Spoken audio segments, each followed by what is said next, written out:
Welcome to Public Works Tricks of the Trade. This is our second to the last, or maybe we have two more webinars after this one with the virtual Matchmaker concurrent webinar program. My name is James Forrest. I'm the program coordinator. You've already gotten to know me today if you've been here. And we are very lucky to have Edward Duarte, the construction and public works specialist. And you are in excellent hands with him. He's a total expert in the field. He's going to tell you how it is. Questions are welcome. This is a short presentation today. We'll have 30 minutes and 5 to 10 minutes of those will be dedicated to questions. So please put your question in the Q&A. You can use the chat for saying hello, networking, etc. But if you want your question read aloud, put it in the Q&A tab. And we'll see if we have enough time to get to it. So with no further ado, I will hand things over to Ed Duarte. Thanks, Ed. Take it away. Thank you, James. Good afternoon, everybody. If you've been attending the workshops over the past couple of hours, you know that we are on a strict time schedule. So I'm going to cover this material as quickly and as efficiently as I can in order to leave some time for the Q&A. Today, I'm going to be talking about the basics that you're going to be involved and encounter in going to bid on public works.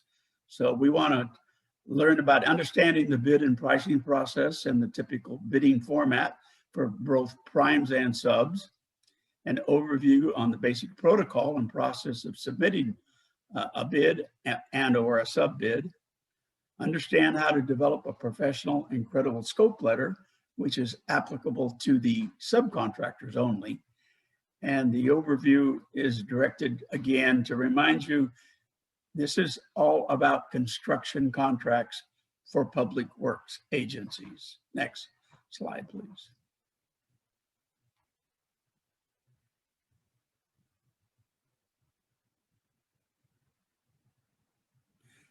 The very basics are the requirements that are applied to every single construction contractor that wants to do work for a public agency.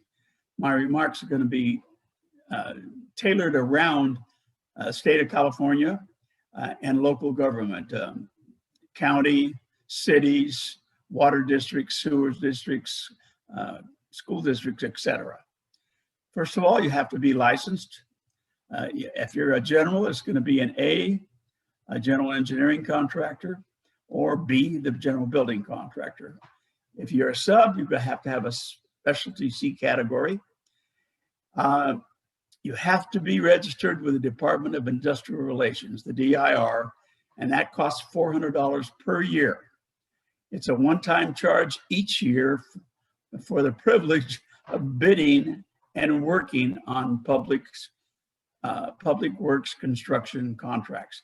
It's required. There's no variance on that. It's absolute. The insurance coverage is pretty much standard across the board for no matter who you're working for in the public sector. Again, the state, county, cities, etc.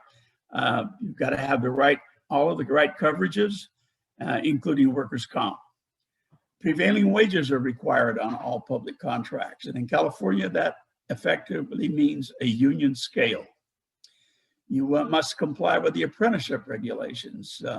California apprenticeship rules state that 20% of the hours worked on the project must be paid to apprentices.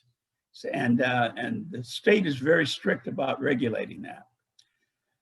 Pay procedure is something that you all should be aware of. You get paid once a month as a contractor. That does not vary with any agency that I'm aware of. The state, the counties, the cities, the water districts, you get paid once a month and it's in arrears. So what that means is you work for a month, you turn in an invoice, whether you're a sub or a prime, and then the owner has another 30 days to pay you. So as a prime and as a sub, if you better have enough cash to front your operation for cash flow for at least 45 to 60 days.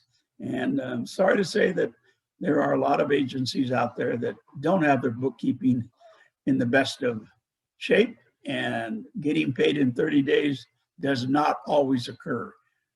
We've been paid in some cases as late as 60 and sometimes 90 days. So just a word to the wise. All bid proposals must meet without qualification or reservation the specifications written in the bid documents. Period. Enough said. You don't qualify a bid. You don't say, I'm bidding it this way. You have to meet every requirement that's stated in the bid documents. And if you're bidding as a prime, in the state of California, all projects over $25,000 will be required to be fully bonded with performance and payment bonds to cover all suppliers, subs, employees, and materials. Next, please. Key points to remember are the contractual requirements and general conditions, the bonding and insurance requirements.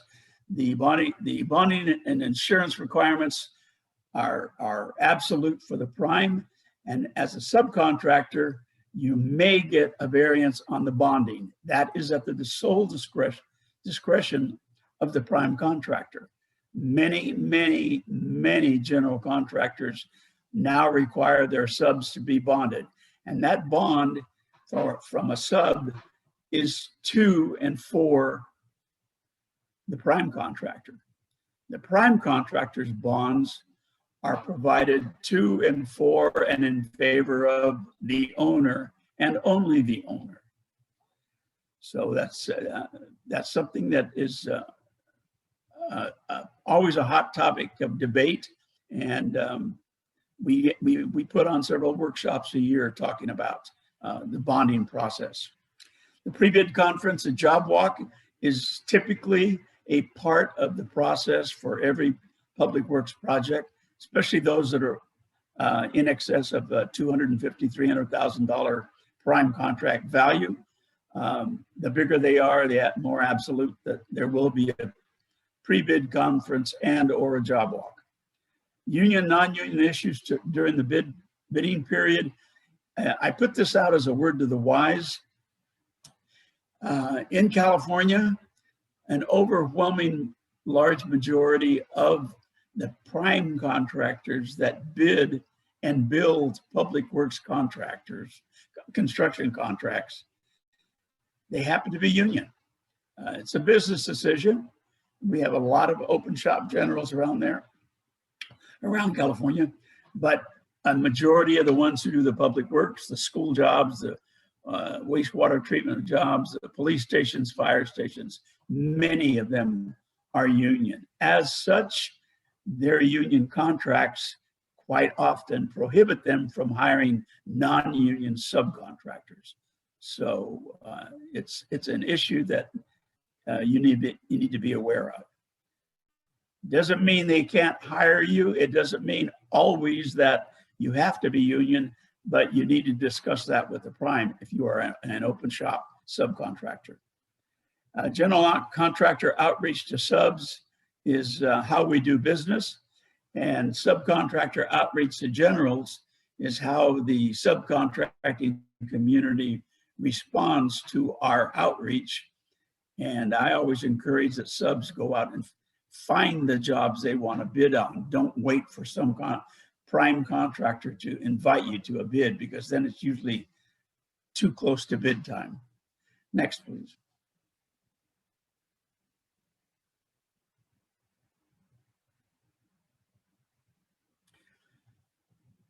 The following bullet points are all covered in the bid documents, the contract bid documents. They're in the project manual, which can be called the project manual or the construction contract documents. These requirements will all be covered and fully explained. The original information, the invitation to bid, will give you the date, time, and place that agency intends on taking the bids. The bonding requirements will be noticed and explained. The bid proposal form is always included. Unlike the private sector, a public works construction project, we as the contracting community, we have no say-so, no input on the format of the bid proposal and or the contract itself. All of it is spelled out in the specifications book.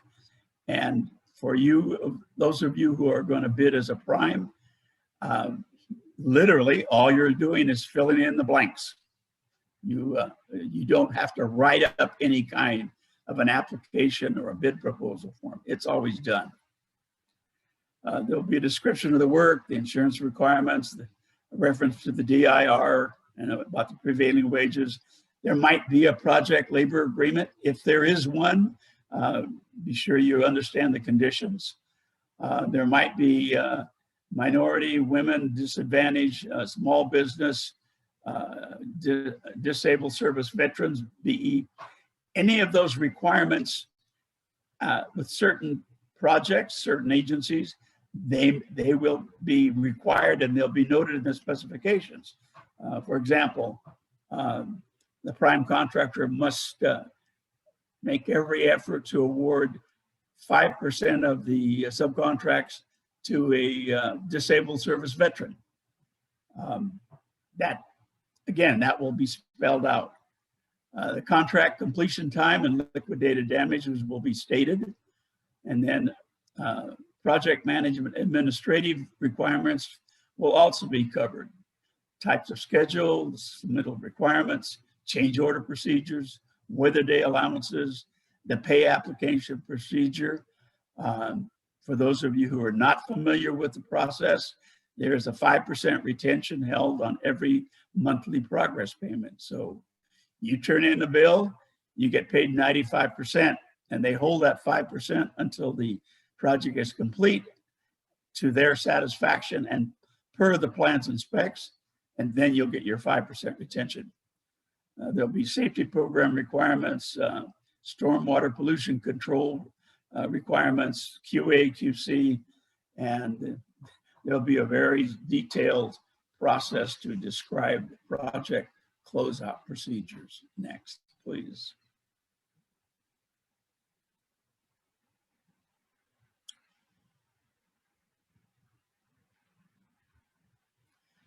So in today's world of the internet, Caltrans and every other public agency, 99.999%, if not in fact all, they have a website. And on that website, they'll have a tab that says projects or doing business with this agency or projects out to bid. Somewhere on that website, if they have any kind of a capital projects improvement program, they will list their jobs. It's the law. And so you can find out all about that particular project that's being advertised. They all have to be advertised, by the way. So you review the description, engineer's estimate, so that you know the engineer's estimate is helpful because it gives you a ballpark number to know is this a project you should even be looking at. For you prime contractors, it's very helpful because if your bonding capacity is limited to $5 million, you don't want to look at a job that has an engineer's estimate of $20 million. It's a waste of time. Review the bid form. And there may be a list of bid items. Review, if you're a sub, review the list of primes that are planning to bid the job. They are the plan holders. Prepare, if you're a sub, prepare your scope letter, decide what you're going to bid upon. Send the bidding primes your unpriced scope letter, begin working on your estimate, and on bid day mornings, send your priced out scope letter to all the primes you intend to quote. Next.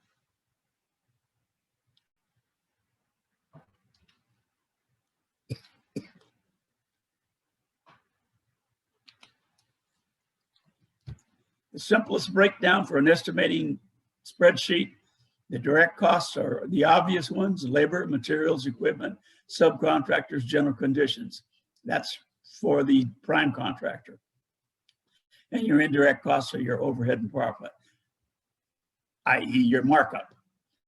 For subcontractors, believe it or not, many of you will have subcontractors, and you certainly have suppliers, you have equipment costs, and you have material costs, and obviously you will have labor costs.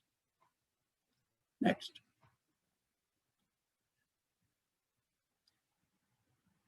As I said a minute ago, we have a lot of material to cover here in 25 minutes, so we'll keep going. Key components of estimating the project: there's unit pricing, definition of pay quantities. Those are typically used in the heavy civil projects like for Caltrans or the county road department. They always will give you a list of bid items with a unit cost requirement. You need to determine your job site overhead costs. If you're a prime, an example of that would be the temporary fencing around the laydown area, the chemical toilet for the workers, permits, your permanent equipment. Say you're going to have a backhoe on the job for all 9 months during the length of the job. You need to determine your labor and equipment costs. You need to have your spreadsheet has got to be set up to address the unit pricing format. If the project bid proposal is only asking for one lump sum price, then that makes your spreadsheet a little less complicated. You need to distribute and the cost of the general conditions. General conditions include, for example, supervision, project engineer, the safety program. Those are just some of the examples. In my estimating workshops, we explain this in detail. You need to start your quantity takeoffs, and if there's a bundling and breakout of bid items, you need to address how that affects you as a subcontractor. And if, as a prime, you're going to be analyzing that as you get those prices coming in over the fax or over the internet from your subcontractors. Next, please. So the important things to start your estimate early. Make sure you understand what your total labor costs are. Remember that prevailing wage, your cost per hour must include the prevailing wage, the cost of the benefits, the cost of workers' comp, and the payroll taxes and insurance, such as Social Security, SDI, etc. It makes the hourly cost to be about 35 to 45% more than just the basic hourly rate the worker sees on their paycheck. Quantity takeoffs and pricing, bid day logistics, and then the engineer's estimate versus your price. A lot of my workshops, I get questions from contractors, prime and sub alike. They say, we've done our estimate, we looked at this, and we looked at the engineer's estimate, and we can't get our price down to their estimate. Well, guess what, folks? Engineers make mistakes just like we do. And you don't ever bid to the estimate. You bid to what you feel is your accurate cost with what you think is a fair and competitive markup. And if it comes in at or below the engineer's estimate, great.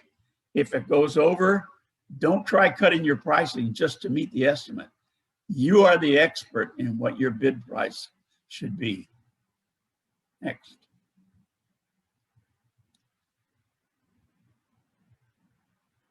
The scope letter, applies to you subcontractors. You put it on your letterhead, and I can provide a sample of what needs to be on there, but basically you're telling the prime contractor, I'm going to be bidding on this spec section, I'm covering this scope of work, and I include this in my scope, and I exclude this from my scope. You need to be very clear and succinct and specific in your scope letter, and you need to send it to the prime at least 2 days before the bid, unpriced. because what you want is for the prime to review your scope. And if you do that, follow that process, you will get fair consideration and evaluation, because it immediately tells the general, this bid is from a sub who understands the process. Next.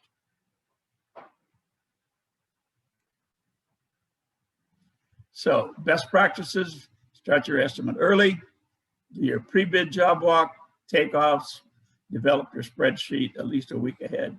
Format your spreadsheet to mimic the prime's bid form as required by the owner. Send out your own request for bids for your supplier and subs. And again, send your unpriced letter to the prime. Next. And finally, you get on the bid day, call or email the prime's estimator, ask if they received your scope, ask if they have any questions. If you have any questions, talk about it then. Don't call on bid day. Request they give you bid results after the bids are opened. Next. So you want to be as clear and concise as possible. Structure your pricing to match the prime's bid proposal format. Be sure you reference the spec section. Include all applicable taxes and freight. Acknowledge all addendums. This is a big deal. A prime can lose out on a bid if they don't acknowledge all addendums that are issued before bid day. I just want to note we have 7 minutes left here. So okay, if we have any delivery restraints that could affect the schedule, identify unloaded requirements, etc., and state how long your price is good for. Next.